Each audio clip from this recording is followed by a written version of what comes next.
Kazyanov 7th at the moment. Now here is sled number 8. This is Max Arndt with huge Marco Hubenbecker. Alex Mann, I didn't see Alex during training, and Alex Rödinger on the back of the sled. And again, all the German sleds, Bob and Skeleton, built by the Berlin FES high-tech company.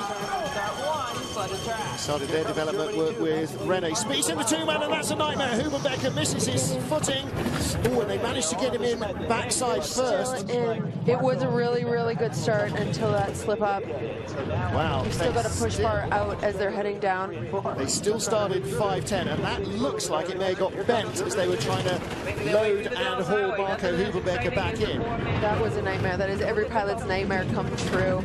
It's hard to tell too, because you can feel the weight moving on, and you know something's going on back there, and you just hope everybody gets in.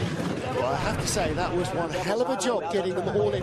Oftentimes you see that the body will be underneath with his two teammates somehow sitting on top of it, which is the most horrendous ride. And you do that. You see the number 3 guy do everything he can to try and pick up the number 2 guy and get him in, get everybody in as fast as possible to get down and in that sled ASAP.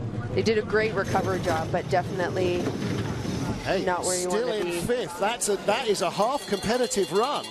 I tell you, we saw it yesterday a couple of times where brakemen made mistakes. One of the girls made a mistake and almost didn't get in the back of the sled. She was absolutely unconsolable at the bottom of the track.